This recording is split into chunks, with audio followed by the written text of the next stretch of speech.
આજે હું Indian oil petrol pump ઉપર આવી છું।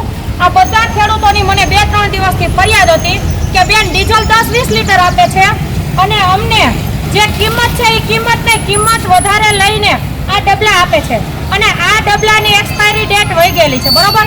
આ ભાઈ આગળ પ્રૂફ છે અને આમાં એક કૂપન નીકળે છે, ત્યારે કૂપન એમને આપવા જઈએ છીએ તો આમાં 10-20 રૂપિયા લખેલા છે। તો એ ભાઈ એમ કહે છે કે આની ડેટ વહી ગઈ છે। હવે કૂપનની ડેટ વહી જતી હોય તો આ ડબલાની ડેટ વહી ગઈ, આ ઓઇલ અમારા સાધનોમાં નાખીને હાંકીએ તો એનું શું પરિણામ આવે? અને હજી મેં અંદર જઈને સાહેબને રિક્વેસ્ટ કરી કે આ મુદ્દો આઈને પતાવો, ખેડૂતોને ડીઝલ આપો।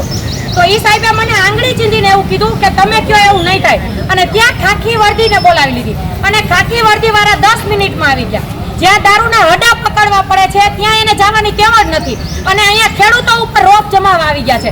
પણ મારે આ દરેક ખેડૂતોને કહેવું છે કે તમારા હક માટે લડતા શીખો, પછી ધોકા ખાવા પડે તો ભલે, જેલમાં જવું પડે તો ભલે, શરૂઆત હંમેશા એકથી હોય। એટલે મારી 2 હાથ જોડી અને આ સરકારશ્રીને નહીં પણ પેટ્રોલ પંપ વાળાને વિનંતી છે કે અમારા ખેડૂતોને જોઈએ એટલું ડીઝલ આપો અને મોટા અધિકારીઓ ફોજદારી કરવામાં।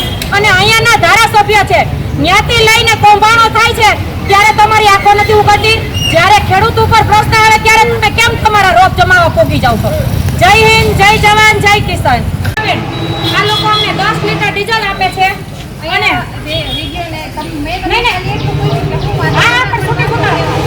એટલે મારો એક જ વાંધો છે કે ભાઈ મેં આ ડબલાની ડેટ વહી ગઈ છે તો મેં એમ કીધું કે ખેડૂતોને નથી જોતું તો તમે સામાન્ય ડીઝલ આપો છો અને આમાં ડેટ વહી ગઈ છે। હવે આમાં એક કૂપન નીકળે છે, એની પ્રાઇસ 10 થી 20 રૂપિયા છે। આ ભાઈ અંદર જઈને એમ કીધું કે ભાઈ 20 રૂપિયા પાછા આપવામાં લખ્યું છે તો એ કે ડેટ વહી ગઈ તો 20 રૂપિયાની ડેટ વહી ગઈ છે એ અને બતાય છે। આ ડબલાની ડેટ વહી ગઈ છે 2024 નું છે એ નથી દેખાતું। તો અમારા હક માટે આ ખેડૂતો બોલ્યા તો ગાડી બોલાવી એટલે ગાડીવાળા 10 મિનિટ થઈ ત્યાં પહોંચી ગયા। ઈ તો 112 ની ફરજમાં આવે એટલે ગાડીવાળા ટોકવું પડે। બેન મારી વાત પૂરી થાય પછી તમને બતાવી સ્ટેશન આવીને અરજી આપી દેવાની। એટલે આ લોકો પરબારી 10 મિનિટમાં ગાડી લઈને વહી ગયા। હવે તમને આ ખેડૂતોને મંજૂર છે આ ખાખી વર્દી આ કરે ઈ?